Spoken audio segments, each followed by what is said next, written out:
Talking Memphis Wrestling with Randy Hales is now streaming live on Fun Media at fun927.com and is always on Facebook, YouTube, X, Twitch, and at tv5wrestling.com. Talking Memphis Wrestling with Randy Hales and special guests.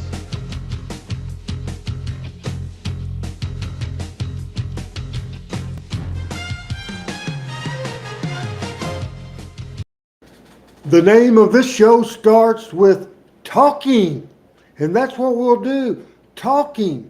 We will also do some watching, and we will talk Memphis wrestling and all kinds of wrestling.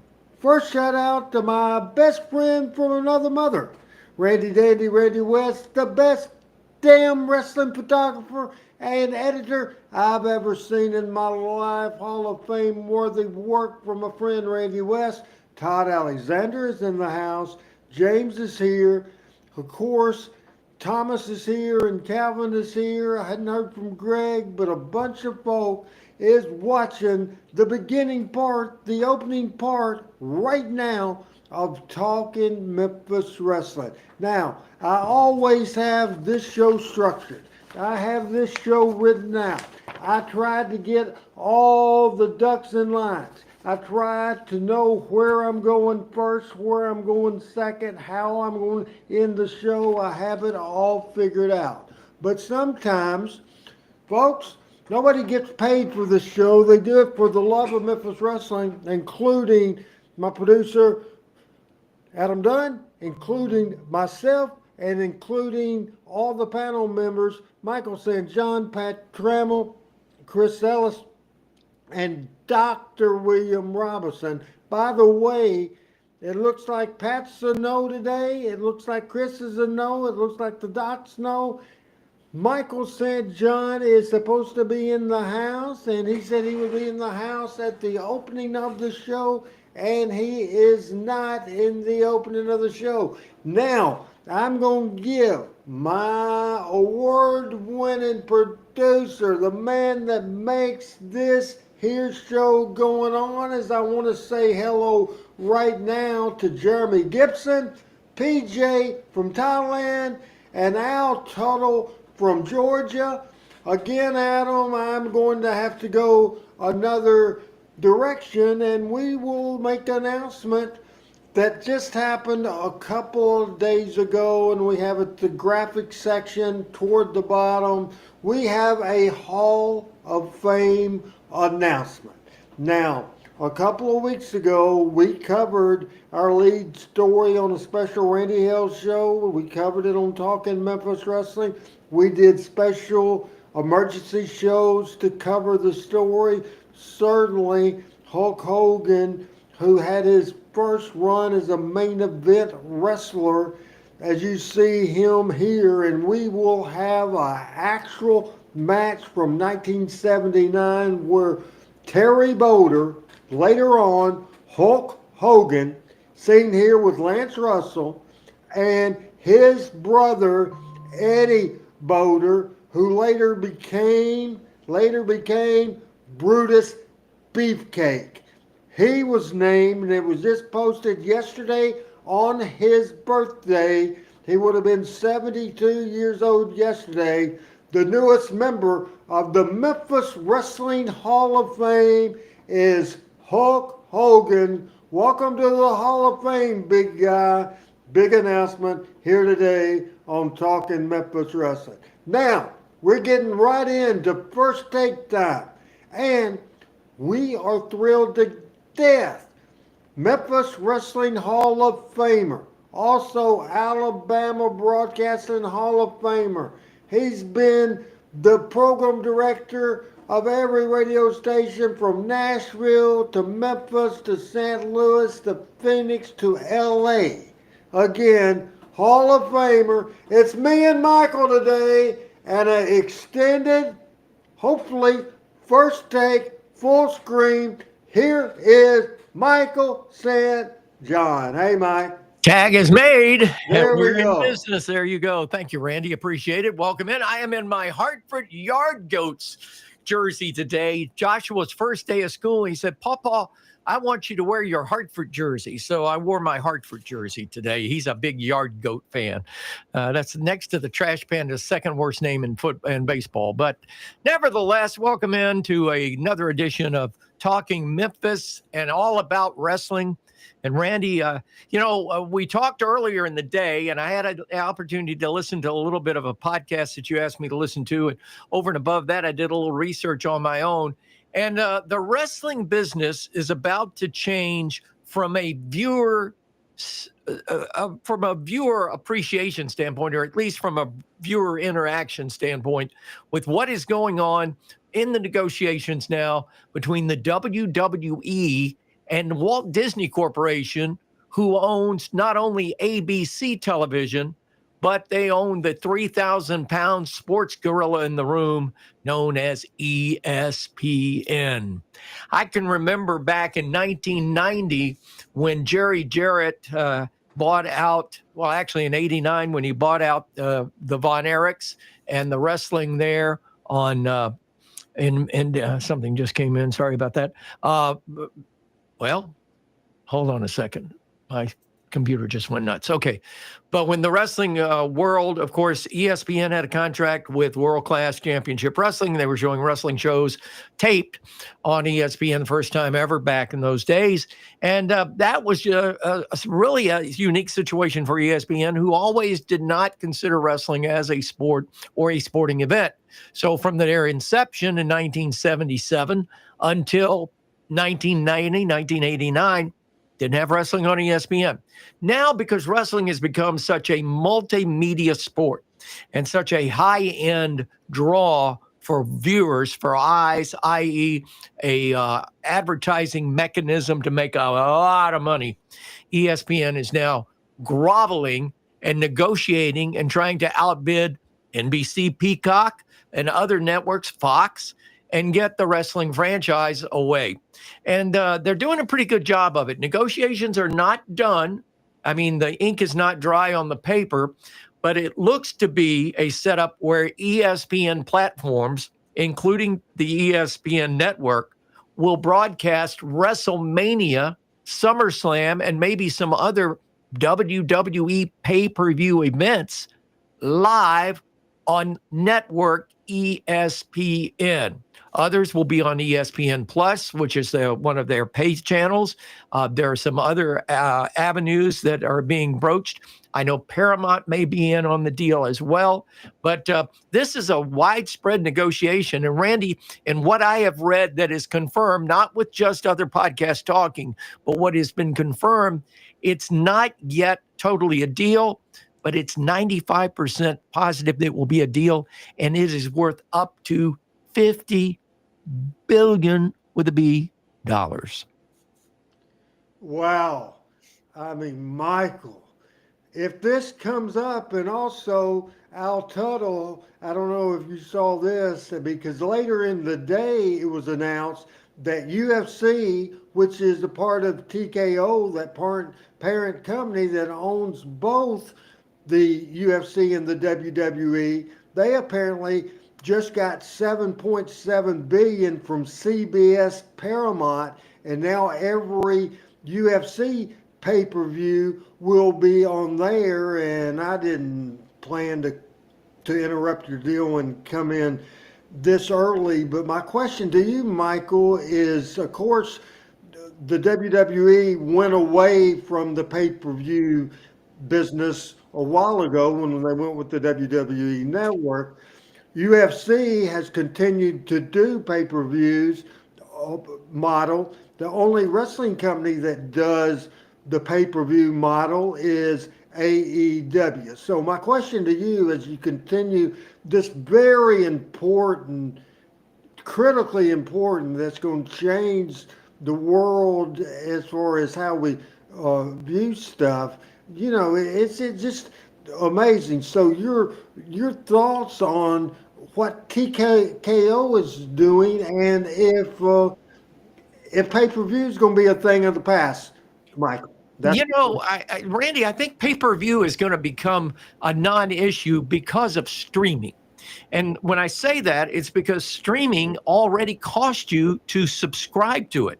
And now people like Netflix and Prime and Apple Plus TV are adding tiers to their streaming. So you can get, for instance, and I may be a bit off the base on this, but I don't think I am. On Netflix, there's a base fee you can get in on, and then there are add-ons, like if you want to watch every game, say every football game of the SEC, whether it's whatever team for every game, whether if it's Oklahoma playing Texas or it's Mercer playing Vanderbilt, to get those, you got to pay a little bit more. To get the UFC fights, you got to pay a little bit more. To get the WWE, you got to pay a little bit more. So that's, the streaming thing is taking where pay-per-view was with satellite TV and with cable TV when cable TV was functional, and it's a streaming thing. And here's what is interesting to me. I have been a DirecTV customer since 1996. My average DirecTV bill, and I got everything you can possibly get, is about $175 a month. Now, people say, well, Michael, you're crazy. Well, I am, because I'm in the radio business, but that's also why I've got a DirecTV subscription, because anything I need to talk about on the radio or be aware of to put content on my radio station, I need to see. And so it's an evil that you have to subscribe to, you have to be a part of to keep up with what's going on in the broadcast world. So, what is happening now with the streaming services, my wife's a perfect example.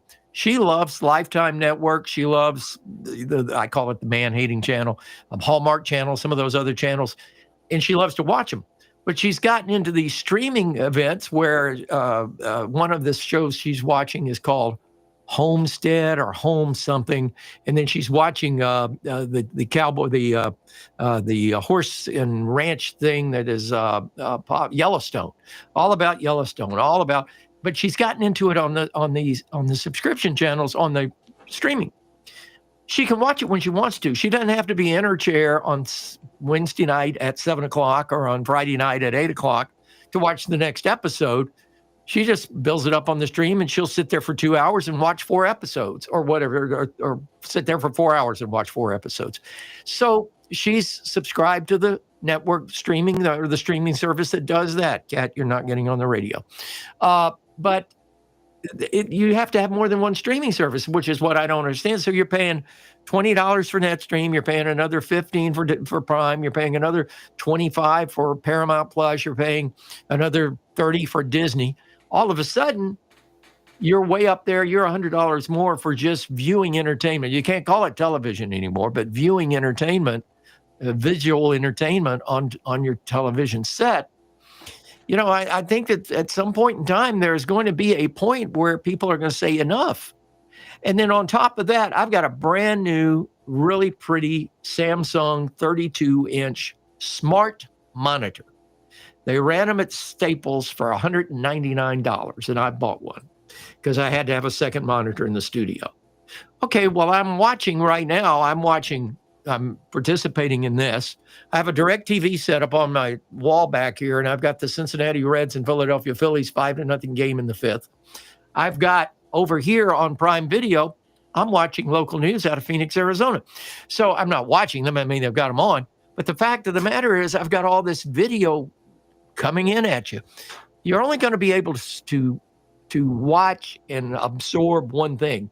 And I think what wrestling is doing, and what this ESPN deal is doing, is it is taking wrestling that is already mainstream and dividing it up. She's mad because she didn't get on the radio. She turned my mic off. Is dividing it up between their platforms to create more money sources, to more revenue streams. And ultimately, are you going to get to watch all the wrestling you want to watch? Absolutely. But now you're going to pay for it, and probably soon enough for each and every event. You're already paying for Monday Night Raw if you're watching it. The question that I have for you, Michael, and you mentioned something when we had our brief phone call today. How's this going to affect the local market? We've talked, obviously you're in the radio business and with satellite radio and the changes there. Do you see any changes, any way that the local television market stations in the out Huntsville, Alabama area. Is this streaming situation, is this changing at the big dogs, hurting local television? Your thoughts on that? Well, Randy, you hit a nail on the head, and that is radio went through consolidation from about 1994 till about 2004. Everybody, there were the big dogs were eating up the little dogs. I mean, everybody, the iHearts of the world, which was Clear Channel back then, and the Cumuluses of the world, which is Odyssey now, they were buying any and every station. Then they were paying outrageous amounts of money to buy stations in Jonesboro, Arkansas, in Arab, Alabama, wherever. They didn't buy me, but anyway, they were paying outrageous. Now the debt service is coming due on these things, and these stations are either signing off the air. An AM, FM, and I forget, it was a low power TV, I think, or it may have been a network TV. In Traverse City, Michigan, last month, shut the lights out, just went off the air, went away. And I think it's inevitable, the trickle down. What's going on in television right now has just hit Huntsville, Alabama in the past 3 days. Friday, we found out that the ABC affiliate, in a station that we are very much a part of with our Fun Media Group, Way TV, Channel 31, the ABC affiliate, who's the man that put the radio station on the air, gave me my first job in radio because he had Way TV and Way Radio, 1550 AM, back in 1968, and gave some little skinny snot-nosed kid out of Huntsville High School a job.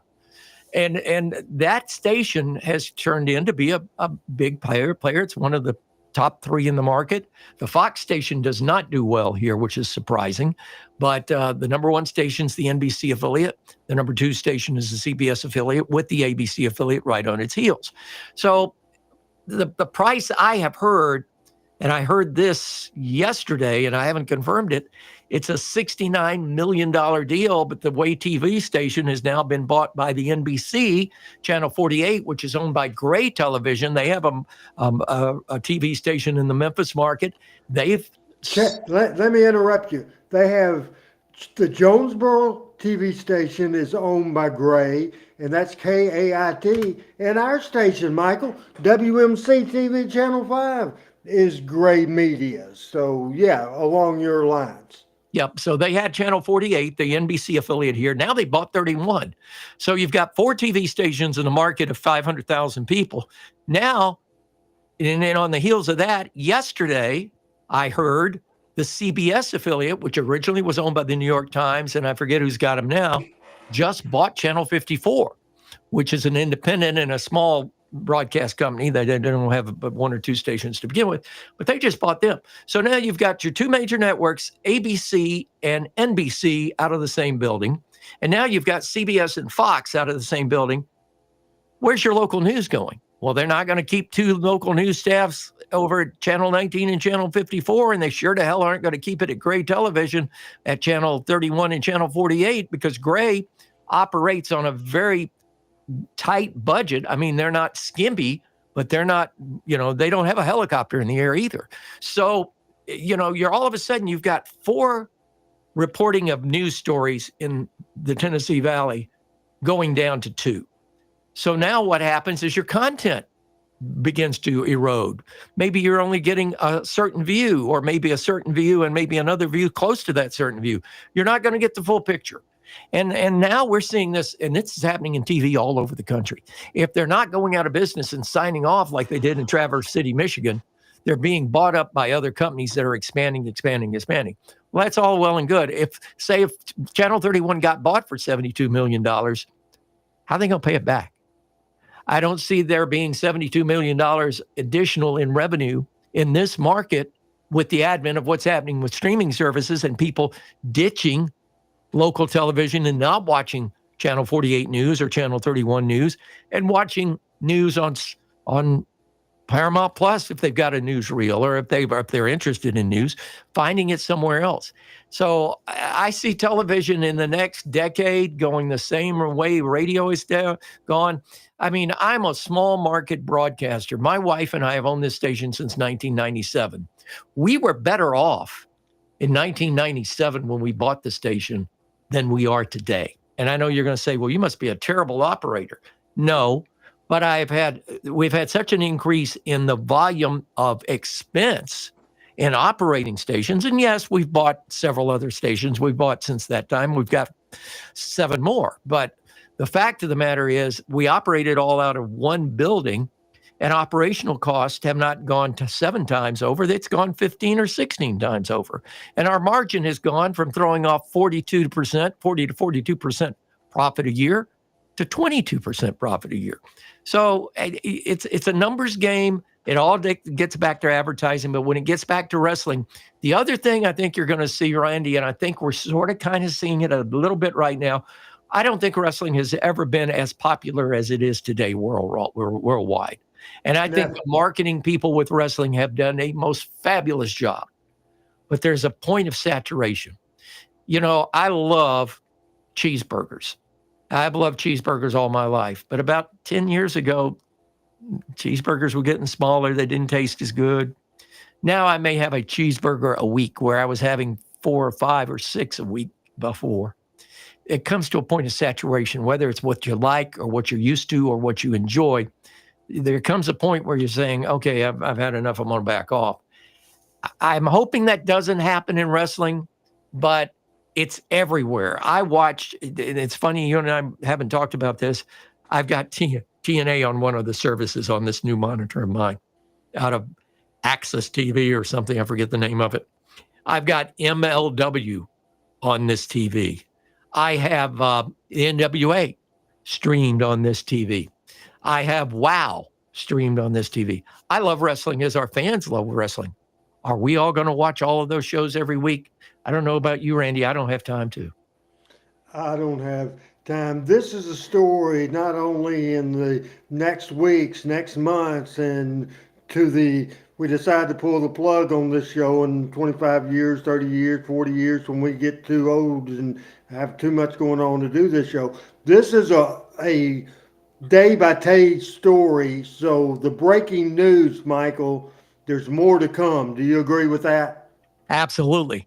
And I think when all is said and done, it's going to be interesting as how they play it out, where they position it, and how they promote it.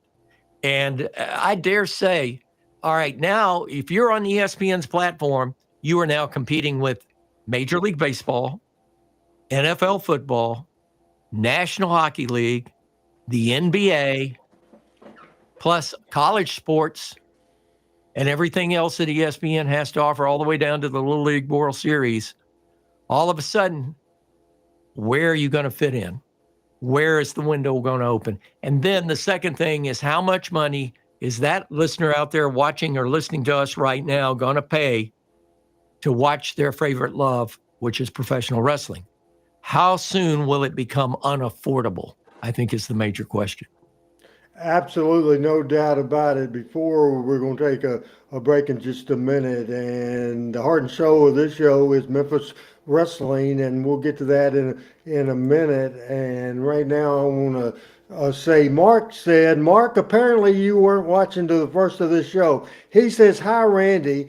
I think Hulk Hogan should be included in the Memphis Wrestling Hall of Fame. What do you think?" Well, I think we're ahead of you, as Adam will put the graphic up there. Yesterday would have been Hulk Hogan's 72nd birthday, and so yesterday the announcement was made that the newest official member of the official Memphis Wrestling Hall of Fame is Hulk Hogan in the class of 2025. Month of August. Hulk Hogan is in the Hall of Fame. So folks, see what you missed when you missed the first of the show. Wrestling Talk coming up. We'll take about 20 seconds for a reset. And Michael St. John, we have people watching now on the Fun Radio headquarters.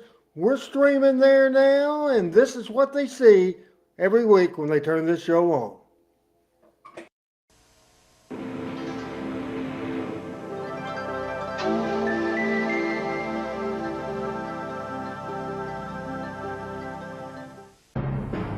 Talking Memphis Wrestling with Randy Hales is now streaming live on Fun Media at fun927.com and is always on Facebook, YouTube, X, Twitch, and at tv5wrestling.com.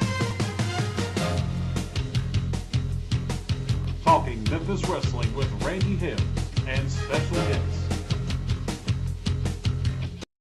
Yellow again, everybody. Randy Hales, Michael St. John, Pat's on the family deal, the Doc's on the family deal, and Chris starts school tomorrow. How about, there they are, good group of guys there, plus Dr. Robinson. Hey, how do you like that opening there, Michael? I like that. Thank you very much for that. And we're promoting it as well on the air. I'm just looking at that picture. First of all, we need an update, but you know that. But I was looking at that picture. Why does it end up that the two old guys get to carry the torch? Everybody, the young guys, like drop out on us, and now it's you and me, buddy. It is what it is. It is what it is. Maybe they all have lives and we don't. And I'm, for somebody that don't have a life, I'm awful dadgum busy. Awful busy. Thank you. Can I make a point? I got to show you this. I was just showing this to my wife and Tony and Kenny, our folks that are living with us right now until they find a house. A month ago this week, this was my calendar. Can you see that? That was my weekly calendar a month ago. Okay. Today, my calendar for the week looks like this. Oh, my goodness. Oh, do you think it's football season or what? I think it's football season in Alabama and all over the world. Yay!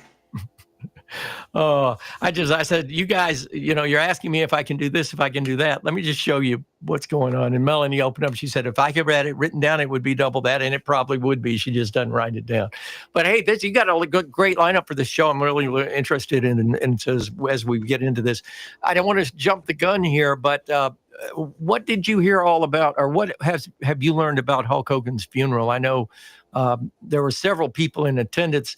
Was it an invitation only thing? I know It was private. Yes. Conrad got invited. I guess Jeff made that happen, or Ric Flair that made that happen. Conrad has good connection. Bischoff was there. Hunter was there. Stephanie was there.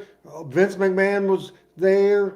Jimmy Hart had a part of the service, and certainly, I don't know if you listened to that part, but Conrad and Jeff talked about it, and Jeff was putting over, said the preacher did a great, great job. So everybody, the edition of My World with Jeff Jarrett that's out right now, it's probably a 2.5-hour podcast, and you need to check it out. You absolutely need to check it out. Good stuff. And sometimes Conrad might get on my nerves a little bit. Today, they both hit a home run, Michael. Well, and Conrad is a little bit monotone, and there's not a whole lot of energy and excitement sometimes, although his subject matter is. But I think he's putting the subject matter over. My invitation must have got lost in the mail. I think it was mailed the same time Jimmy Cornette's was, so I guess it got lost. That is funny. All right. Heart and soul of this show is Memphis Wrestling, and we'll go back and we're going to have a couple of generic pictures of the Mid South Coliseum. So he's going to put that, Adam's going to put that up there so I can put in my readers, and we can throw you some information, because some good stuff. And there's a picture of a crowd. Now, I think they were actually, this is a cool picture, and it's good for me to lie and say they're lined up for the wrestling. I think, Michael, they were lined up to see the Beatles. What year would that have been? 1964 or 65. 1964 or 1965. All right. Wrestling moved from the Ellis Auditorium, downtown Memphis, that later became the Cook Convention Center. The convention center now, Pat Trammell's bank, Renaissance Bank, is now the sponsor of that bank. Wrestling moved to the Mid South Coliseum, which is no longer in operation, on June the 7th, 1971. The very first show at the Mid South Coliseum drew 9,253 people. The opening match on the card, and then I'll let you talk about the card when we read our way through it, Oni Wiki Wiki against Gary Martin. On June 7th, 1971, Tinker Todd against Mario Galinto. Darlene Dagmar and Cora Combs beat Diamond Lil and Ann Casey. The Alaskans versus Frank Hester and the Big Cat Bearcat Brown. The Women's Championship, Fabulous Moolah against Vicky Williams. Southern Junior title, Lynn Rossi defending against the legendary Sputnik Monroe, the Cadillac Man, Diamond Ring Cadillac Man, Sputnik and Lynn Rossi. Then a tag team match with the Von Brauners, Kurt and Carl with Saul Weingroff against the Fabulous Jackie Fargo and Roughhouse Fargo, Jackie and Roughhouse against the Von Brauners. And the main event that night that drew 9,253 people, that main event was Don and Al Greene versus Jerry Jarrett and Tojo Yamamoto. So we go back to the very first of the run of the Mid South Coliseum. After that, it dropped in attendance, never got real bad. Maybe the lowest crowd was around 5,000 people. But this again, I think it's important before we let Michael talk about this card to point out this was August of 1972. This was June of 1971. June of 1971, 9,253.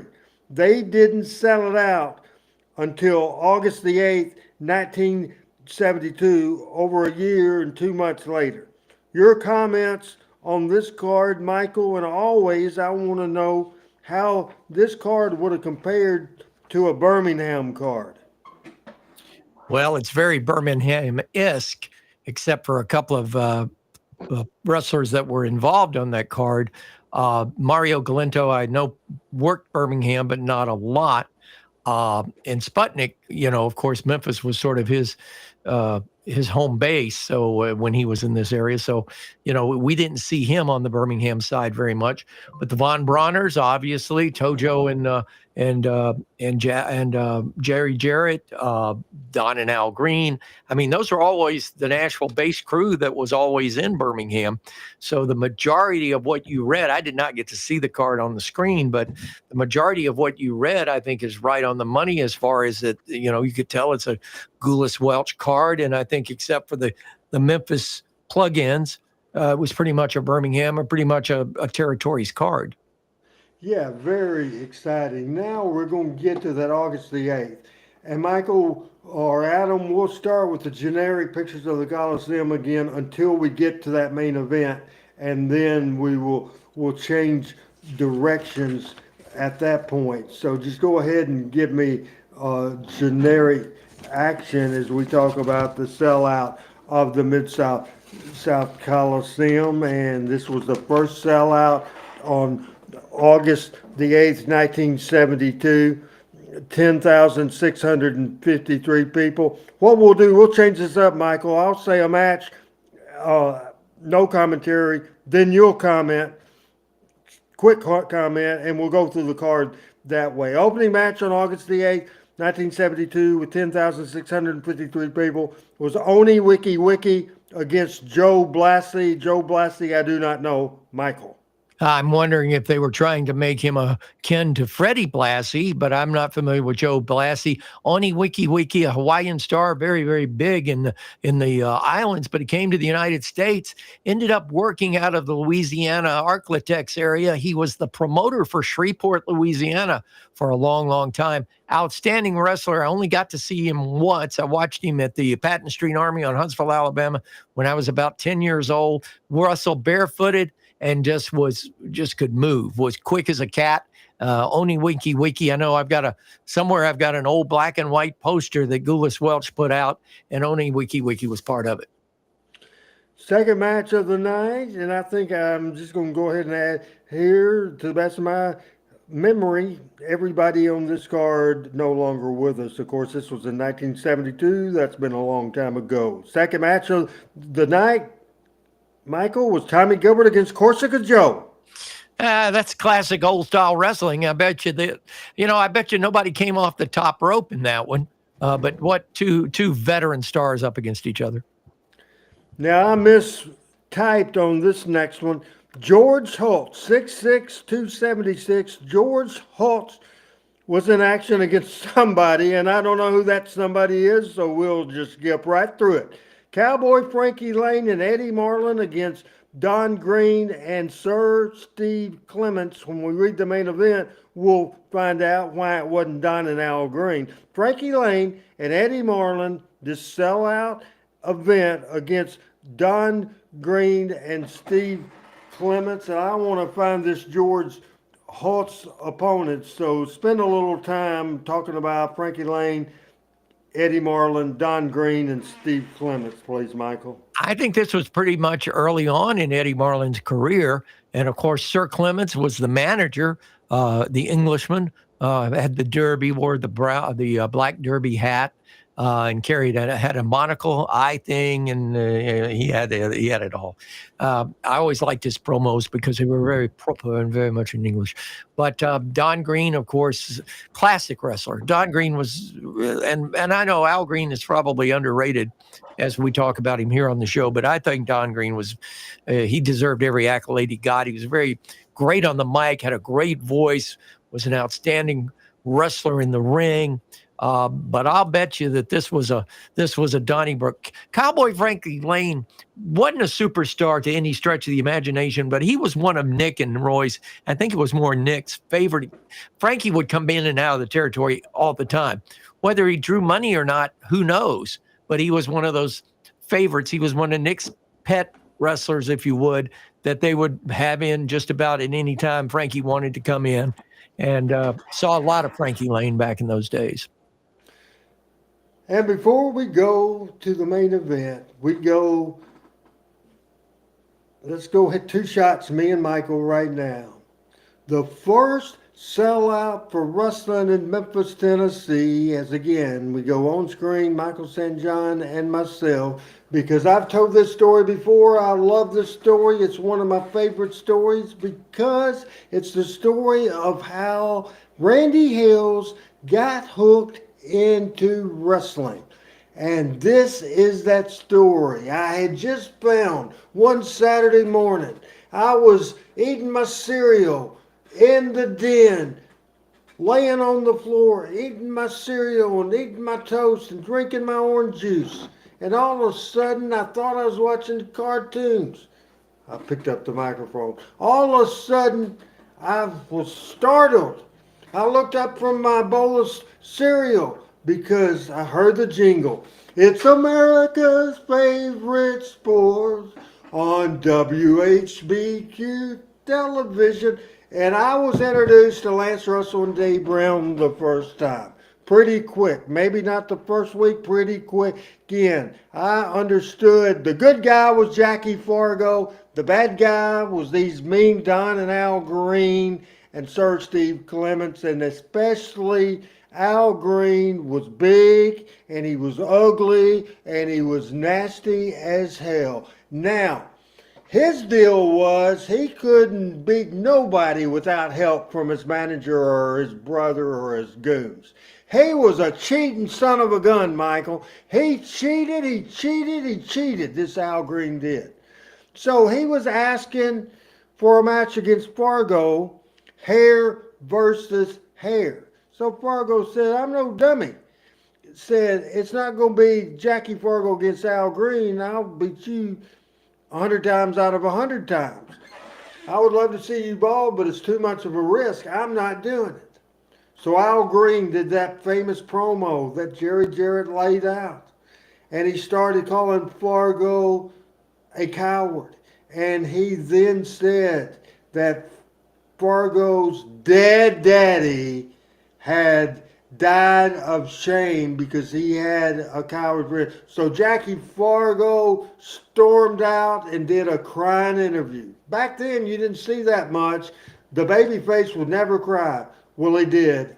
And that led to the famous first ever sellout at the Mid South Coliseum in Memphis, Tennessee. And if you can find for me, Adam, graphic 43.99, and I will read you the stipulations of the main event. What drew the money this particular night was Big Al Greene, the fabulous Jackie Fargo. It was no disqualification. It was hair versus hair. Also at stake was Al in a unique stipulation. I think this is almost over stipulated.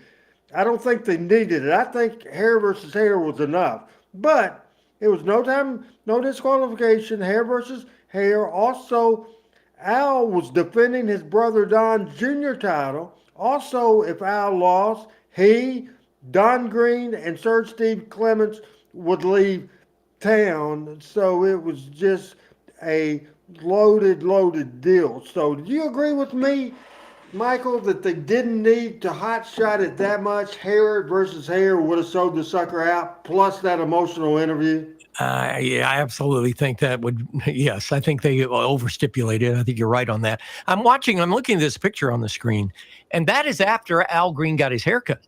Because Al Greene in those days had the flowing blonde locks, as did Don. They had Don and Al Greene were bleach blondes, and they folded their hair in the back. They cut, it was I won't say a bun, but it was probably almost shoulder length in the back.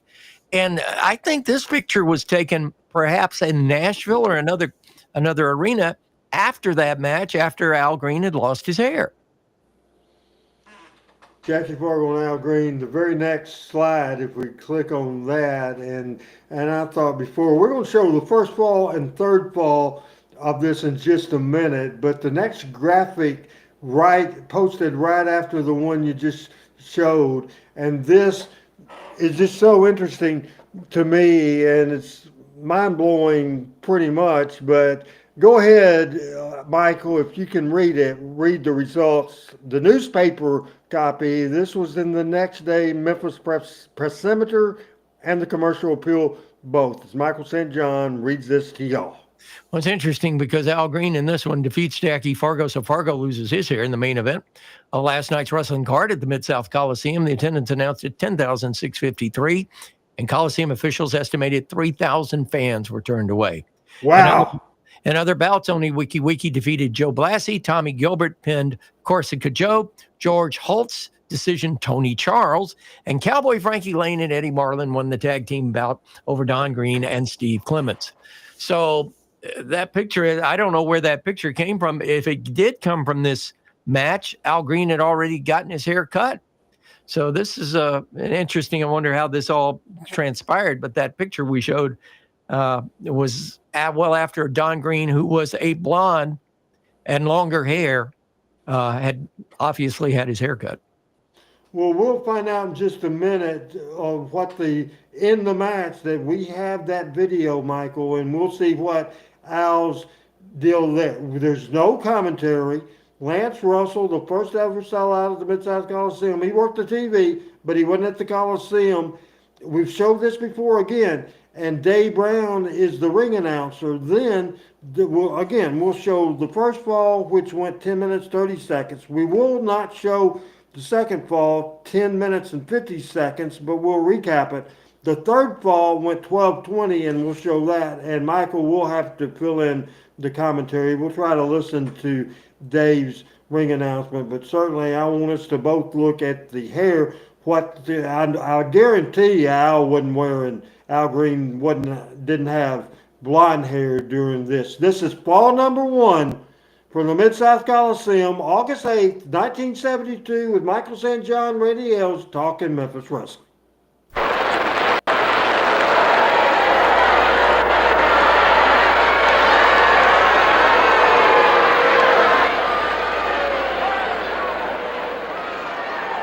Not a lot of ceremony back in the day, no music.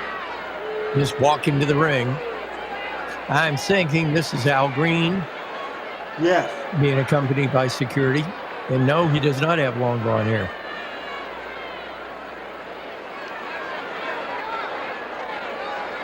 We're not getting a close-up. We can't tell if the haircut's matched or not. Now, on the internet, you see stuff mislabeled all the time. They said that was from the match. Whether it is or not, I have no idea. I couldn't swear to it, Michael.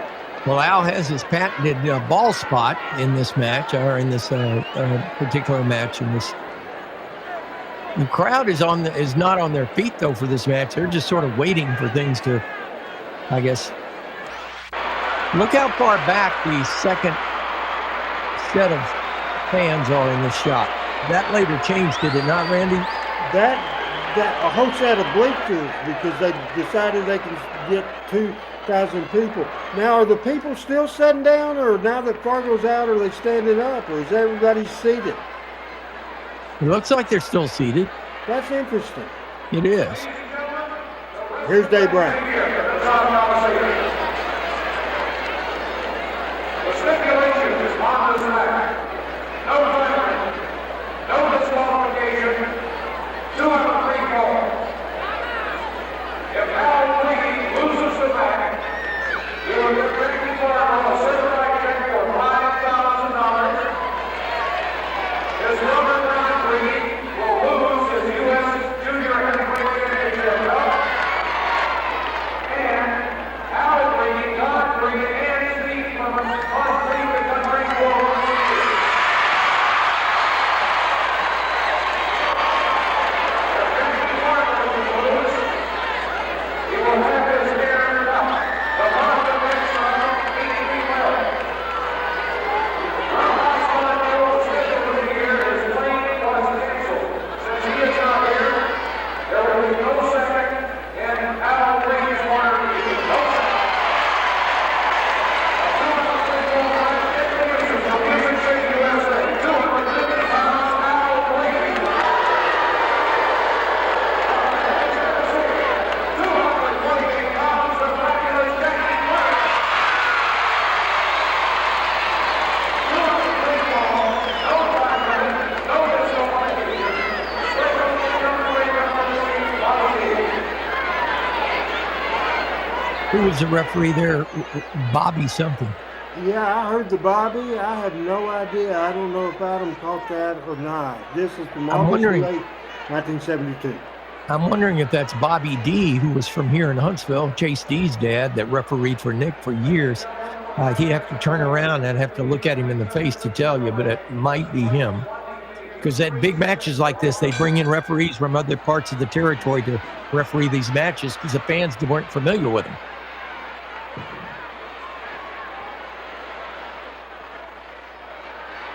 I'm still amazed by the not lack of excitement, because the people want to see this match. But the lack of showbiz, both no music, that didn't start to much later. Fargo goes real quick with the atomic drop and a punch, and go for a second punch, and Al Greene out of there. So a good exciting way to start this first fall. Again, Michael, it was 2 out of 3 falls. Yes, and I do think that is Bobby D as your referee, so he would have come up from Huntsville to do this match. Very good. Thank you for that information, because I wouldn't have known that.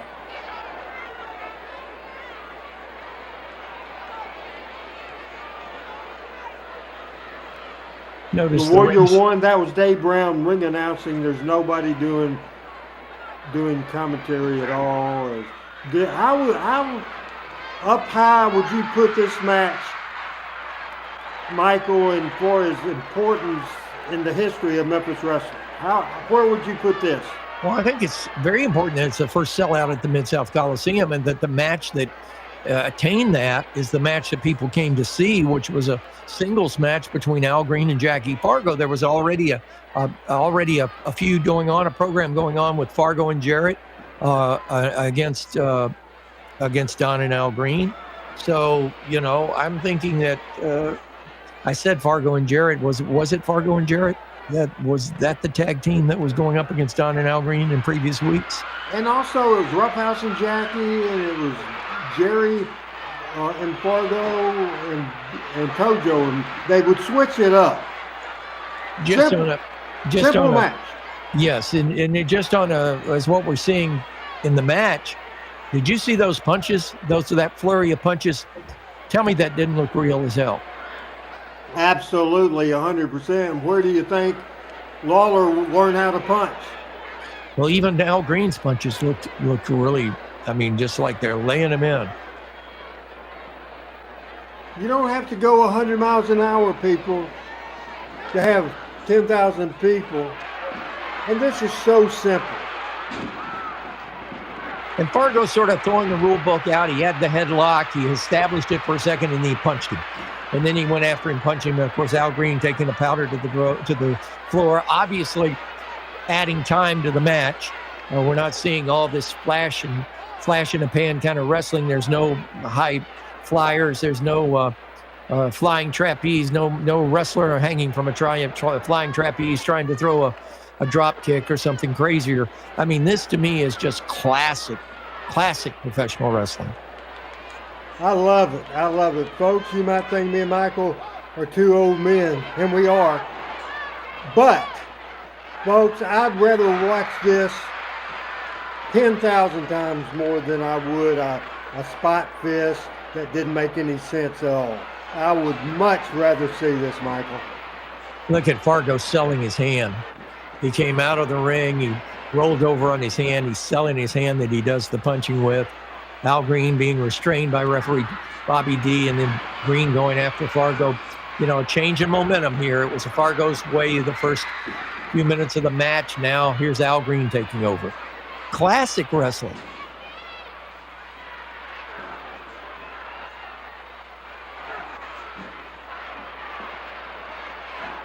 Just look at those broad arms, and look, I don't know which is more impressive, the broad arms or how Fargo's selling it, Michael. Both of them are by the book. I love that. Somebody made a comment, no exploding tables. That's exactly right. Fargo comes back with one punch and puts Al Greene on his back. I mean, they're telling a story here, Randy. That's one thing about it. They're telling a story. Good guy opens up with a flurry. Bad guy comes back. Here comes the good guy. Now they're fisticuffs in the middle of the ring. There's no disqualification, so the referee can do nothing. Often wondered why you had a referee in a match with no disqualification. All he has to do is count. And on a 5 count, there's no disqualification. Why is he counting? Yeah, that never made sense either. Never made sense. The match is going back and forth. This is the first match of roughly a 10-minute match that we saw. We've got about a little over 2 minutes left in this. That's a beautiful sight of the Mid South Coliseum right there, packed for this big match. Again, the biggest crowd ever for wrestling up to that point in the year and a half of the history of wrestling at the Mid South Coliseum, Michael. Indeed, and that is a great shot of that Coliseum, and it was newer and in flower back then. It's a shame they've allowed it to go the way it is. Look at these. Look how they're going after each other. I mean, these are two behemoths in that day and time just going after each other. And it continues, and the people they're not distracted by phones. They're not distracted by taking pictures or listening to something at all, anywhere. Michael, we're at the most viewers we've ever had on the show. It's me and you, and as much as I'd like to give you and me credit, I think it's going back and deep. We had a strong subject to start off with, but right now, look at that, just 10 punches, 1, 2, and 3. 1, 2, 3. So Punched what him out. kind of How fantastic was that? That's not an elaborate thing. That was a battle between two warriors, Michael St. John. Indeed. Two warriors. And the finish was not even a finish. The finish was he'd beat him down. He hit him a couple of times with the fist and covered him up 1, 2, 3 and got the win. So it didn't have to be fancy. It was brute strength against brute strength. Now they go back to the dressing room for 5 minutes and come back out for second fall action, and it's a 2 out of 3 falls. So I'm assuming the second fall is going to go to Al Greene. Second fall did go to Al Greene, and I've chosen not to spend the 12 minutes watching that. I'll just tell you what happened. Fargo was strong. Al cut him off, beat up on him, and then a clean pin, 1, 2, 3. And then he attacked him. Al Greene attacked him and attacked him again. The referee couldn't disqualify him. So continued beating. Then Fargo was hurt when we started the third fall. It's Talking Memphis Wrestling. It's hair versus hair. And before we go to it, Michael had a comment. Now, I just want to mention the folks that are making comments that are watching. Al Tuttle with a great comment. There wasn't 500 false finishes. There wasn't 50 false finishes. It was just boom, boom, boom, 1, 2, 3. Classic Memphis wrestling. Oh, yeah. Thomas Lemon, thank you very much for that. I'm telling you, people, I think wrestling as it is today, sooner or later, has got to get back to the basics, because what can you do? I keep saying it on this show. What do you do for an encore when your first act is suicide? We have one comment now, no hose in the work, which is why people believe so much. And James said they wrestled a lot at the Nashville Fairgrounds. This is just tremendous. And I think once Pat Trammell, Chris Ellis, and the Doc and the rest of the panel, they will be so jealous, that they missed this show, because we are not even an hour in to this thing, and boy, what have we covered. This is tremendous. Skipping the second fall, remember Al went over, got his hand raised, then beat the heck out of Fargo, and let's see where it left off or where it picked up. And this third fall went about 12 minutes on Talking Memphis Wrestling with Michael St. John. I'm Randy Hill, and here we go. As man, he's immediately all over him. Here's Michael St. John.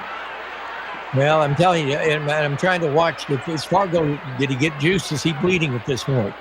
Because Fargo was one of the best sellers of blood in the entire country. And I think he is. I think he's cut open. He is. Yes.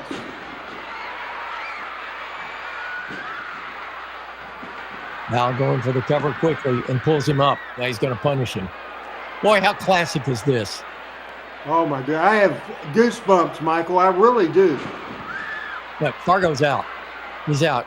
Greene goes to him and picks him up, beats him on that cut open. He's cut him up. He's beating him down, making him bleed more, taking the juice out of, getting the energy out of Fargo to finish him off.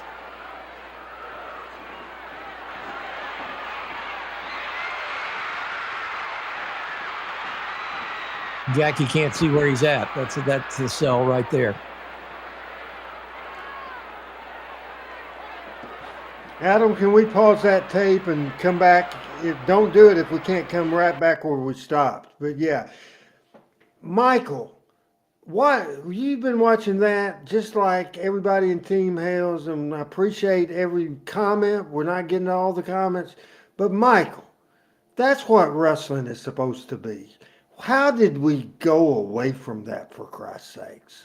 Oh, and the thing is, I'm watching this knowing that this is 50 years old, 55 years old, 53 years old. And I'm watching this and I'm getting excited about this match.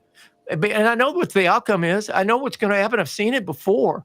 But just watching the way they're telling the story, that the way they're developing, no punch is wasted. Every punch is sold. Everything that is Fargo staggering into the corner. Oh my God, he's lost consciousness of where he is. He's looking for his partner to reach out for a tag. I mean, there's so much story that's being told with no audio, with no play-by-play. You're absolutely right, Randy. 100% right. Let's go back to the third fall of the first sellout at the Mid South Coliseum in Memphis. Al Greene, Jackie Fargo, one fall apiece. Here's Michael. Again, Al Greene just pounding on Fargo.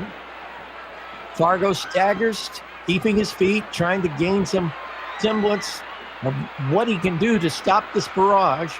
Look at this. And Fargo just, classic. I think I've used that word more tonight than I've ever used it in my life. Well, it's appropriate.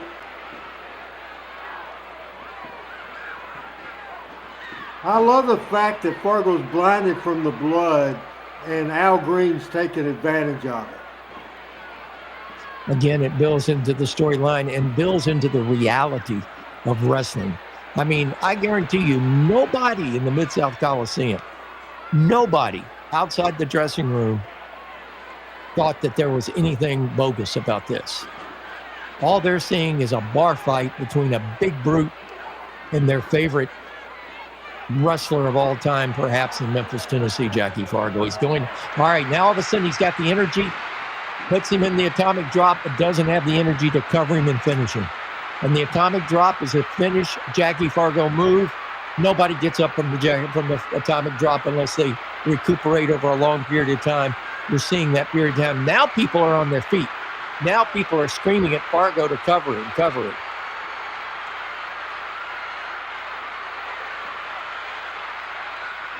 Enough time expired where Al Greene could recover his senses, kicks a Fargo away, and here we go again. It's going to go right after Jackie. And this isn't a wrestling match at this point. It's just a punch fest.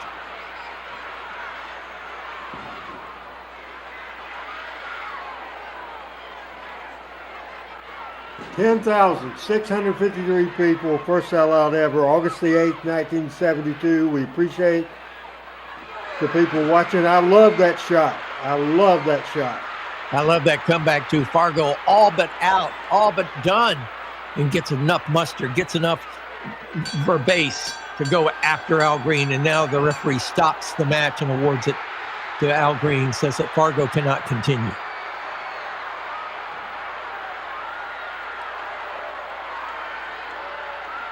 And there's Don Greene in to congratulate his brother. There's Sir Clements. Is that Big Mark Waltz? I'm not sure. I was thinking maybe Phil Hickerson is in there. I'm not sure. Yeah, I can't see it up close. Al Greene dancing around, knows that he got Fargo. Not a soul has left this Mid South Coliseum, Michael. But many of them are in shock that Al Greene won the match.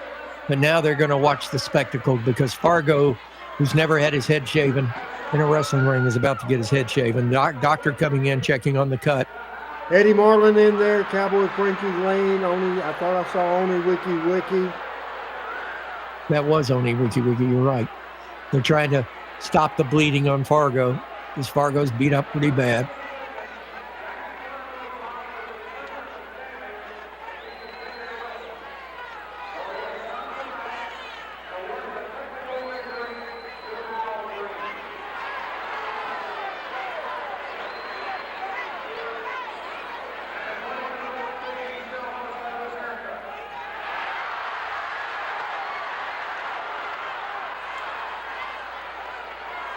It's interesting. It's interesting. All the baby faces now are at ringside.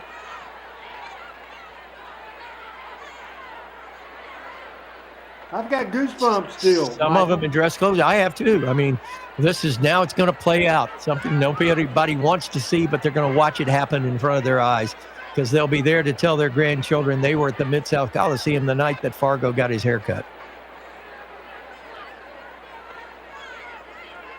The emotion from the fans, because the baby faces back then speak to this, Michael. The fans felt like Jackie Fargo was a part of their family that came into their living room every Saturday morning. You're right. And they cheered him when he was down or when he was on top of the world, and they empathized with him when he was down. Michael, comment to our viewer that made this comment. Read the comment and give your opinion. Well, DD for Mayor says, I don't understand why a wrestling show needs 50 cameras to shoot a show when 1 or 2 cameras are standard and still showed everything that needed to be showed. I agree with you. And I think technology has led to us. I don't want to go behind the camera of Oz. You know, I was raised, the Wizard of Oz was behind the curtain. I never wanted to go behind the curtain if I was enjoying the show. And wrestling, the show it was, the match it was, I enjoyed it for what it was. And I think when I got involved and started doing commentary, I knew a lot about it. But I think and something that I was very blessed with, and thank goodness that Nick Gulas and Jerry Jarrett promoted me to do it or encouraged me to do it. Call it like it's give it some energy, but call it like you're watching it as a fan. And I think a lot of that has been lost in today's commentary, but you're absolutely right. 2 cameras, great. You can get everything you need. Maybe a floor camera to go around, a little handheld, 3 cameras. But now these 19 cameras in an arena in Pittsburgh is not something that we need to see, in my opinion, but it's part of the production of it. Read Randy West's question, and I'm not positive, but my gut would be Memphis. But do you know? Read the question. Yeah, Randy wants to know what territory was the first to do a hair match. I'm not really sure. I'm trying to think some of the famous hair matches. I don't remember one in the Memphis tower, and I don't remember one that the TV I watched growing up, which was, at this point, I'm a junior in college, but probably within the past 10 years of watching this, I don't remember there ever being a hair match or a hair versus hair match.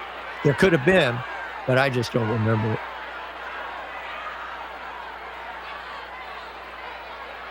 You know, here again, the story being told. Fargo's recuperating, realizing the distraught of now he's going to lose his hair. And look at the fans. They've now, if you would, stormed ringside. They're right up on the ring apron to watch what is about to happen.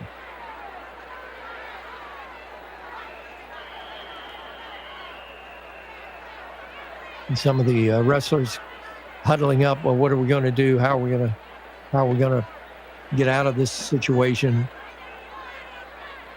They're talking. I guess they're talking to the barber. Maybe trying to talk him out of doing it since Fargo is injured. I love how they're milking this and taking their time and telling the story, Michael. Absolutely. Letting it seep in. Let the emotion of the moment sink in to the fans at ringside.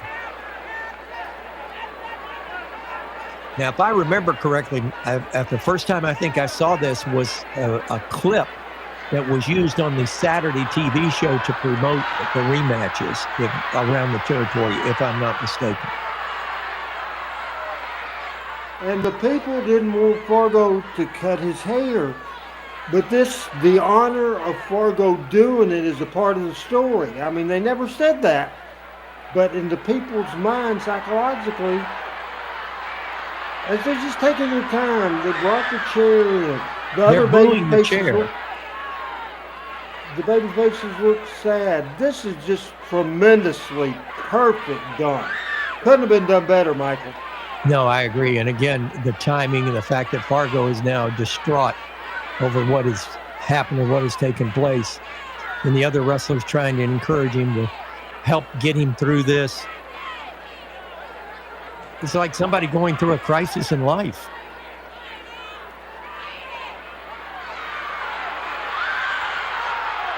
Takes the chair like a man.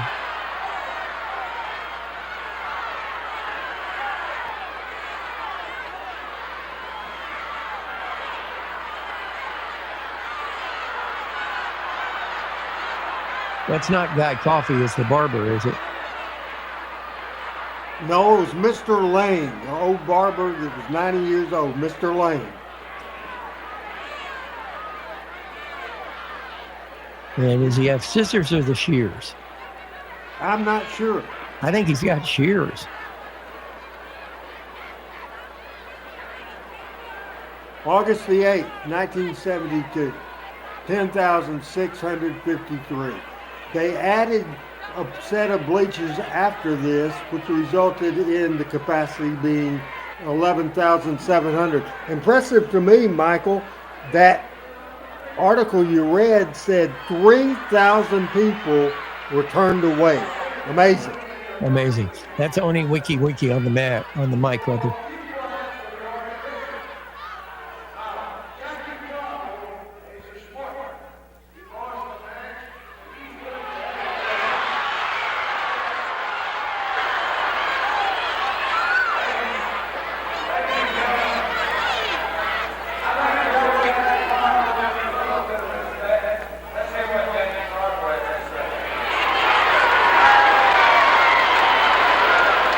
We're going to put a promo on you.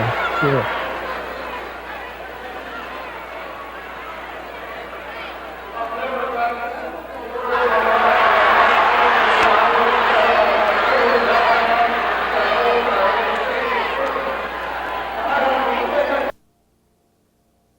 And we didn't hear that, and we'll come back with let's see what we have there as we come back to Michael St. John and myself. Before we talk about what we just saw, again, goosebumps, and I wanted to, Tony answered the question Randy had, and if you wouldn't mind, Michael, if you would read what Tony said.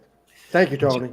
Tony Richards says the first hair matches were booked and promoted by Salvador Luthroff in Mexico City in the 30s. It would evolve into hair versus mask, mask versus mask matches as mask became more popular. That makes sense. I wish we had Bo on here. Bo could probably give us a little history of it in closer to home, if you would. I'm sure Jimmy Cornette could recite it from memory as to when the first hair versus hair match. I just don't remember him in this part of the territory in that day and the time we're talking about. I just looked it up. Apparently, first hair versus hair in the United States, according to Al Tuttle, was between Whipper Billy Watson and Gorgeous George, March 12, 1959. Would make sense because Gorgeous George had the flowing golden locks, if you would, of professional wrestling. So that would make sense. And I would think back then that Whipper Billy Watson may have been the world heavyweight champion. Amazing. In that video we saw, how do you follow that? We're going to have to. So we have almost an hour left in the show. We may not take that much. But again, I can't say I have goosebumps 100 more times. But man, that's just thrilling. And Michael, somebody from now on, if somebody says, "Why do you like that stupid wrestling?" And I've had that said to me my whole life. And I'll say, "Come over to my house and I'll tell you exactly why I love wrestling." I would have loved to have on tape or on video or on film that interview where they set up the match. Wouldn't you give anything to see that, Michael? Oh, absolutely. I would have loved to have heard what Fargo had to say. I would love to have heard what Fargo had to say. My TV just, I was trying to change something. I apologize. No problem at all. I'm talking Memphis wrestling as we've just had an unbelievable, fantastic show. We'll reset the show by trying to go through about 4 cards. And one card that we're going to go out of whack, out of date on this, but a card that our buddy Pat Trammell sent me that he bought last October in Jackson, Tennessee at the big event in Jackson.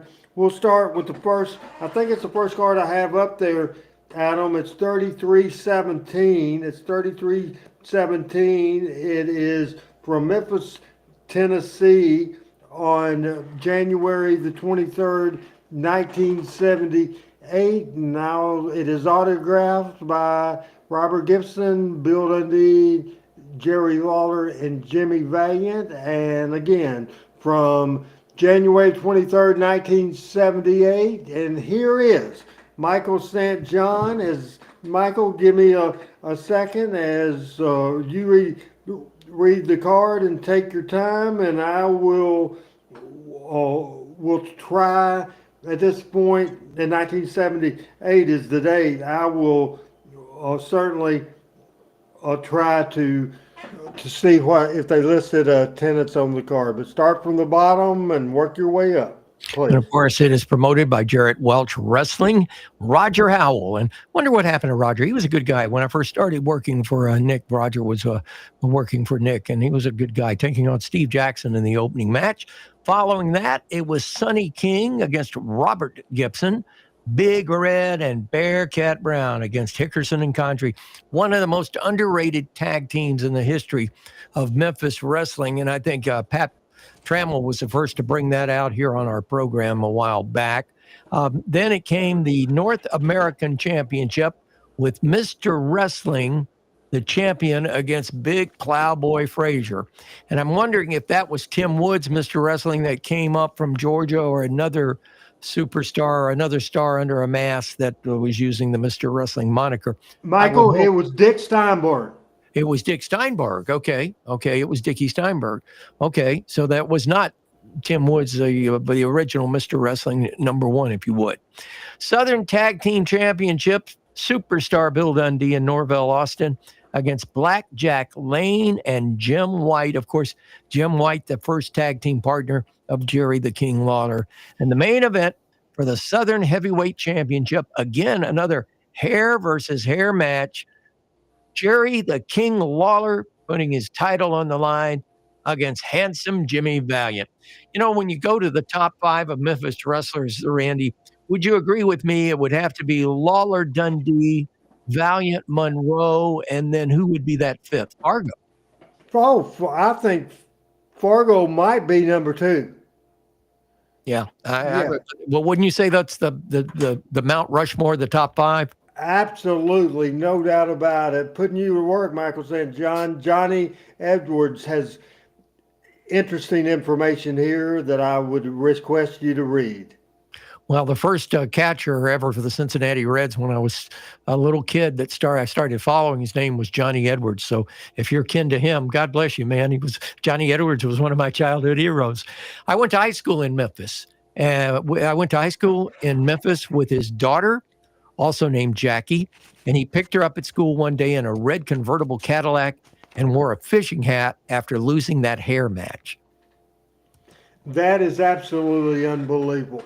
I don't remember the exact finish, but they didn't do a finish. And it was advertised, Michael, hair versus hair. They didn't cut anybody's hair. And if you remember, there was a riot that night. They set fires to some of the chairs. It was a big, big disaster. I think Lawler and Valiant maybe had talked Jerry Jarrett into it. The people felt they got screwed, and they damn near burned the building down, Michael. And you know, it's funny. You talk about riots back then and setting couches on fire, and they do that after football games in West Virginia. But the fact of the matter is that was a big deal, and that was a big news story back in that day. And if I'm not mistaken, that made not only the news on the sports segment of news on Memphis TV on Channel 13, Channel 5, and Channel 3. I think that was covered because didn't they have to call extra police there to help quell what was going on, if I remember correctly? Sheriff's Department and the FBI and the CBA and the CANs, CIA and the National Guard. I mean, it was a riot situation. Indeed. And again, it made local news. It was big news back then. And now, you know, I don't know. Michael, I don't want to get into that. Why in the hell are these numbers booming? Is it because me and you are awful good-looking men? It may be you. It's not me, I can assure you. But I can also tell you that the content of what we're talking about, I think, really hits people's interest. And somebody that watches this program every week, I had an opportunity to talk to. He lives in Albertville. He's a very good friend of mine. He says the one thing that we do, and I was going to share this with you off camera, but I'll say it now on camera. He said that the one thing that we do is that we take a subject and we dissect it and tell the whole story.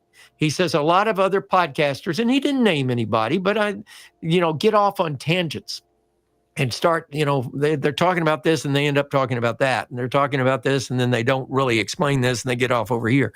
And I really appreciated that comment. And Chuck made it. And I really appreciate that because he's somebody that listens intently and listens most every week.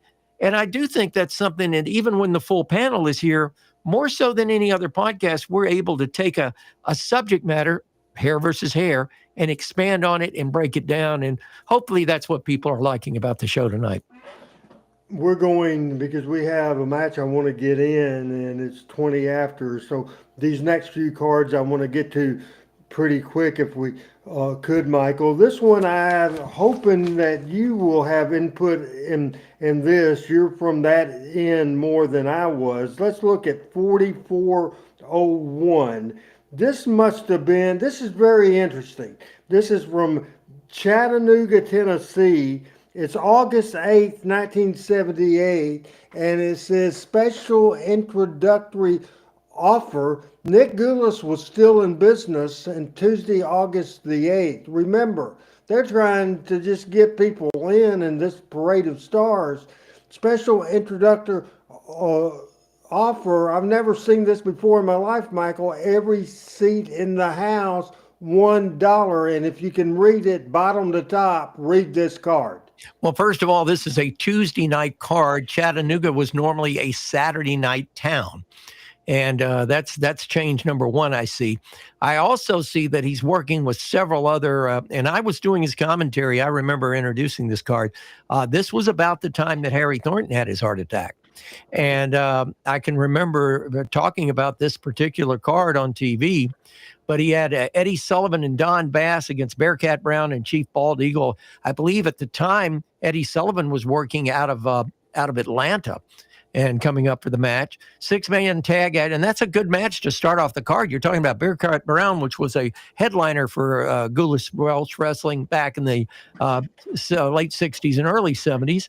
Chief Bald Eagle, he wrestled in the territory for Nick Gulas and Roy Welch, I think just about his whole career. 6-man tag match, you've got handsome Jimmy Valiant, Cowboy Frankie Lane, and Mike Boyer against Tommy Gilbert, George Weingeroff, and Wayne Ferris. Of course, Wayne Ferris, the honky-tonk man. Tommy Gilbert, a veteran wrestler. George Weingeroff, they billed him as being blind. He was legally blind. That was Saul's son. Very great guy. I had the honor to sit next to George at Jerry Jarrett's funeral, and we spoke during some of that time, and turned out to be an outstanding man. I always thought a world of George. Had a lot of talent. Actually, went to work for the Savage for the Papos, and went over very well there, and ended up doing some shows up in the Northeast. But that 6-man tag, that's loaded, if you ask me. Southern Championship match. Bob Armstrong against Joe LeDuc. Of course, Bob Armstrong got his start with Gulas and Welch in Birmingham in the late 60s. Joe LeDuc probably coming out of his Memphis run at that point in time, and was probably, I'm going to guess, may have been working in Atlanta as well. Junior Heavyweight Championship match, Nelson Royal, the champion, against Jackie Welch. And this is young Jack Welch. I don't think this was the promoter that promoted Huntsville. I think this was Jackie Welch. Jackie Welch, yes. And I'm trying to think of his brother's name, because worked with them in Russell Birmingham in the early 2000s. Both were retired. Then former world heavyweight champion Luthez against Bob Roop. Of course, Luthez needed money at this point in time and was working basically for anybody just to be working. He was probably upper 60s age-wise. And Bob Roop, and by the way, could still go and still had a great physique even for that age. Special grudge match, Bill Dundee against Jimmy Valiant. Now remember, Jimmy Valiant was in the 6-man tag, so he's working a double shot here in a grudge match against Dundee. I'm not totally familiar about as to why that occurred, but I know it did. And then the main event was that grudge match, and getting butts in the seats, I guess, was the name of the game right then and there in August of 1978. As James Davis says, wrestling came on every Saturday at 10:30 on Channel 2 with announcers Harry Thornton and Sterling Brewer under Gulas promotion. I think he's a little confused about that information, because Sterling was in Birmingham and Harry was in Chattanooga, I think, but obviously I was watching Memphis TV, so you can clear that up, Michael. Well, Channel 2 was the television station in Nashville at that time. And I started doing the commentary for Nick in January of 77. February of 77, actually doing commentary. So there were shows that were done where we would take segments out of a Chattanooga TV show or a Birmingham TV show and show that match within our show on Channel 2. So, I mean, he couldn't be, I don't think he's all wrong, but, that may have been one or two shows where that was done. And it could have been done to set up that card. I don't want to overdo, because one thing that I tend to do sometimes, overloaded people with information and then they can't remember. I want everybody to know the thing about this show was a hair match. Fargo against Al Greene, August the 8th, 1972, 10,600 people. Tremendous. Now, earlier we announced that due to the fact, as we know, a couple of weeks ago we lost Hulk Hogan. Yesterday, Hulk Hogan would have turned 72 years old. And we have inducted Hulk Hogan in the Memphis Wrestling Hall of Fame, and this announcement was made yesterday. And so I thought it would be interesting to talk about a little bit the 1979 run. He was hot and heavy in July and August of that year, and we have a few pictures, Adam, and we're showing it now. This is, at this point, he came in as the Incredible Hulk. Then they changed his name to Terry Boulder, and his cousin or his brother, Eddie Boulder, and he ended up Brutus the Barber Beefcake. So that's a great picture with Lance. Michael? With Lance and yes, Lance and Brutus the Barber Beefcake and Hulk Hogan. This was one of the final appearances, was it not, Randy, of Hulk in Memphis? Yes, there is absolutely no doubt that it is, and we're going to a match in just a second, and it was in Jackson, Tennessee. But before we go to that match, and I'll tell you what the match was. It was a part of the Wrestling Fans International Association weekend. I did some stealing on this, Michael. I stole from Jimmy Cornette's Twitter page. Anyway, I stole the video we're going to see. This is a 1979 match. The soon-to-be Brutus the Barber, the soon-to-be Hulk Hogan, and the always Jerry the King Lawler against Ron Bass, Pete Austin, and Sergeant Danny Davis. Notable, a part of the Wrestling Fans International Association as a fan in attendance and a photographer in attendance. And Adam, you've done it. Who's this, Michael St. John, with Hogan? I remember this guy from the first time I did a show with him in Chattanooga, with Jimmy Cornette and Hogan coming into the ring. I think you can see the camera, the top part of his flash in his hand, but Cornette with his glasses and his Beatle haircut, with Hogan making his way to the ring.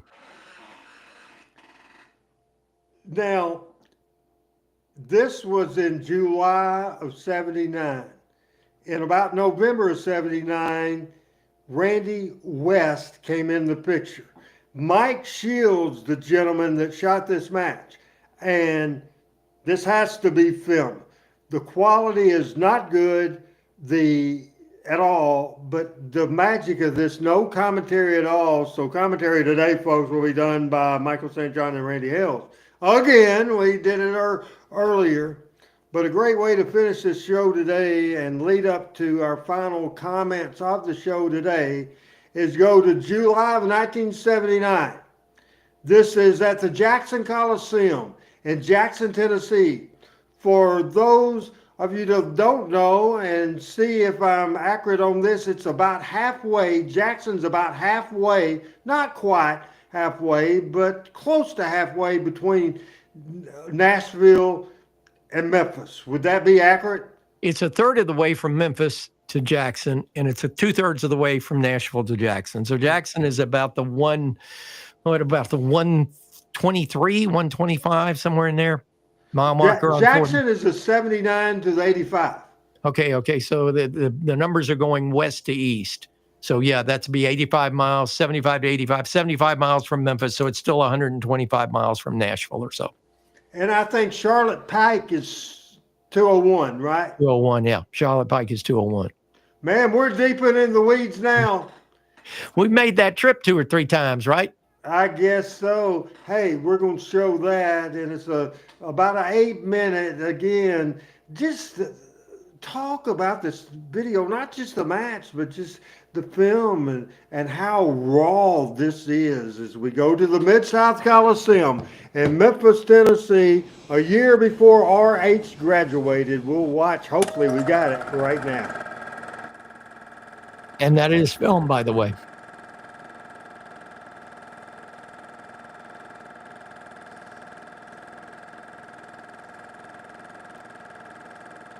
And the Bald Eagle is your referee, Paul Morton. And the Jackson Coliseum in Jackson, Tennessee. Heck, is Beefcake bigger than Hogan? No, I would say Hogan's bigger. Would you, Michael? Absolutely. I'm looking. Is that a full house? Or am I seeing empty seats at the top? It's hard to see, but I think there's empty seats. But it's a good crowd, obviously. Yeah, it's a good crowd for Jackson. Absolutely.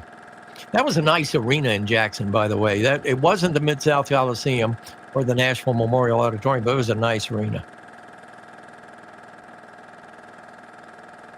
Pete Austin wasn't here long. Ron Bass and Sergeant Danny Davis. And now watch Lawler during this thing because he's teaming with rookies. So he's carrying a lot of this match, and with Pete Austin too. And That's Don Bass. yeah, that's Ron Bass. Ron Bass, I'm sorry, yes. Lawler's the ringleader of the babyface side without a doubt.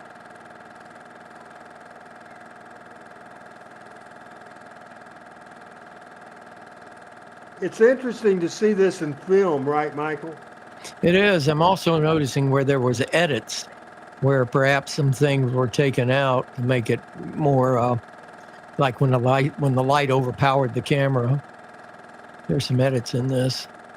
Word to Randy West. Randy, when I text you asking you questions about when you came and when you went and about the film and all that is because of this match, knowing I would show it today. A film match right here, and it's very interesting, and it's edited. I wish we would have been able to see the entire match without any editors, but this is what we had. Now, is this Austin in the ring with Hogan? Not Either Austin or Bass. It's Austin. That's Pete Austin. Pete Austin, yeah. Because he's got that mighty Igor look about him. Right. This is Beefcake, and Lawler's calling the babyface stuff, and simple stuff he's having them do. A power, big man stuff, and working that headlock. Now that's Danny Davis, and we're going to see some offense, and Michael, take it from there. Yeah, indeed. Of course, Danny playing it around because, he's the manager and he's not supposed to be in there with the Incredible Hulk, and Hogan, like you said, just putting the squeeze on that headlock, keeping it simple. Now, this is a slam. And if you notice, this is just a power move by Hogan because he could literally, and there's the leg drop. Maybe Danny the first time he ever did it, Michael. Could be. Danny's selling it like crazy.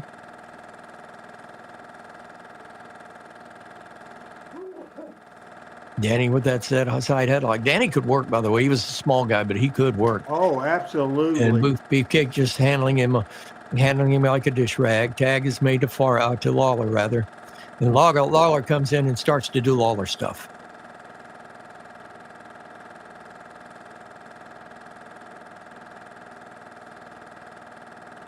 With Ron Bass.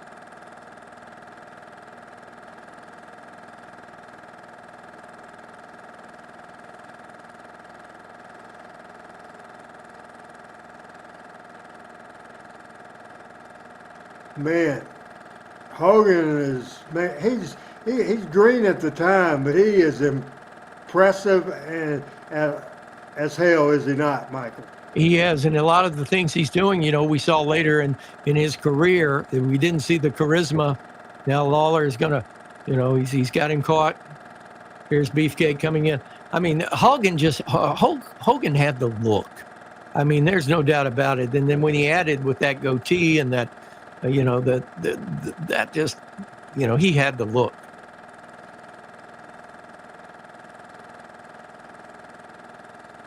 And he could move for a big guy.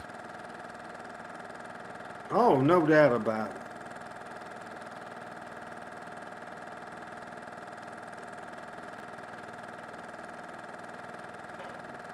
Beefcake being manhandled by Austin. it's different watching the match without commentary, or the worst thing is watching it without crowd noise. Well, true, and the other thing too is it is sort of jumpy with the edits because it is film.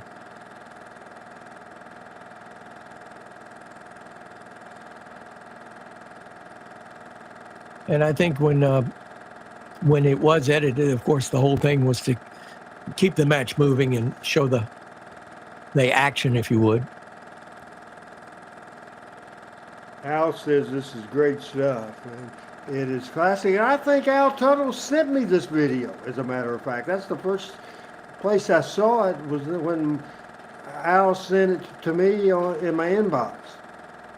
It's a pretty good 6-man tag, all in all, when you Yeah. look at it. Especially with two green baby faces. Indeed. But I And think the Beefcake heels, never was good. well, and the heels, I think, are carrying this match to the most part. I mean, they're doing a good job of quote unquote healing, cutting off Yes. the ring, doing all the heel stuff. You know what? I feel like I'm watching a home movie. Do you, Randy? Yes, sir. It's pretty cool. Adam, do you think this is cool? And Adam can't speak to us on the camera or in the microphone, but he can certainly tell us a private chat. Do you like this cool stuff as he is typing to us? And I think Love it. Adam says he loves it. I knew he's a TV guy, and he loves that. He is going crazy over this. I can tell. Mike Shields, Mike Shields it did looks like his shoot it. style. Yep. Yep, absolutely did. You know, Mike had I think, a lot of experience in the video world and in shooting everything, not only wrestling videos, but also in wrestling film, but also some shots for movies and newsreels and things of that note. And I think it all shows in his style. I think Randy West was more of a purist when it came to a wrestling match, because you got the whole picture. Right. And that's the one thing I always loved about and will always say about, look, they're going to roll up Danny and this will be nope, I thought that would be the finish. It is the finish. It was the finish. And the triumphant wins. And the people, as Pat Patterson would say, Michael, is going banana. Yep, the boys do a little posing, and then out of the ring they come. Wow. Home movie. Well, when you're rounding third and the people are going crazy and you're right at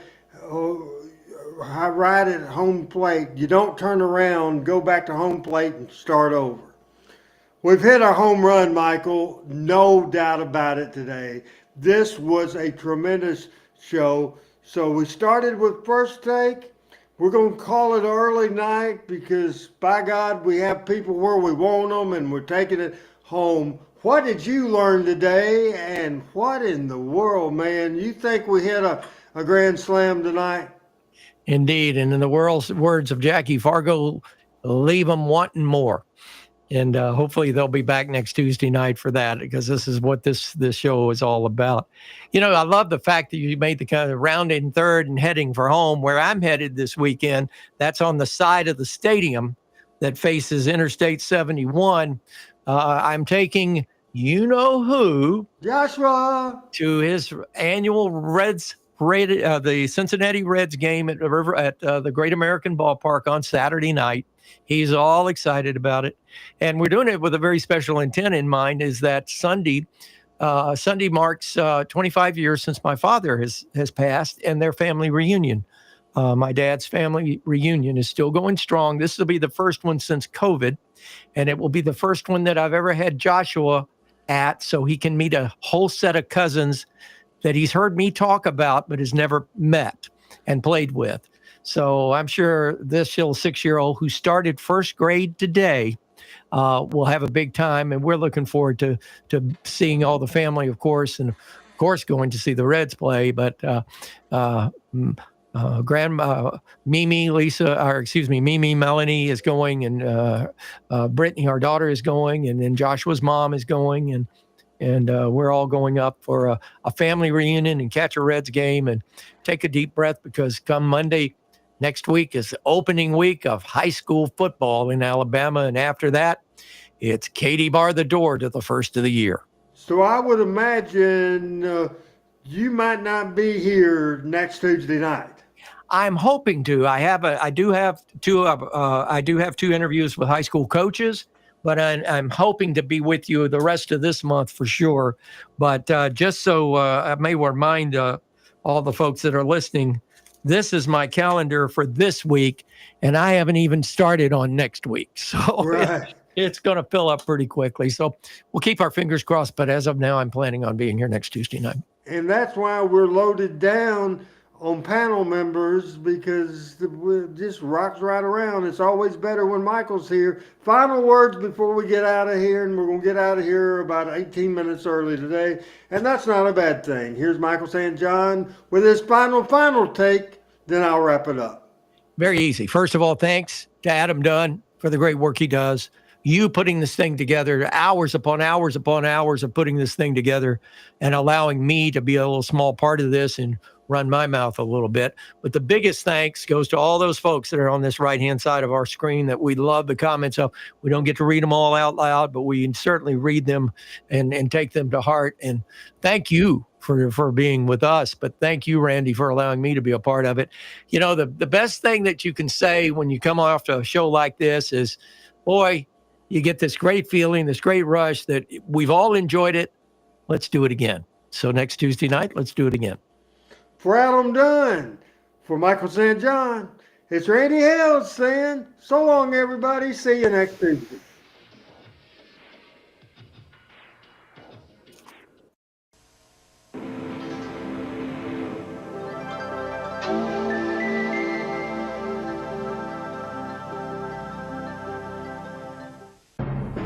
Talking Memphis Wrestling with Randy Hales is now streaming live on Fun Media at fun927.com and is always on Facebook, YouTube, X, Twitch, and at tv5wrestling.com.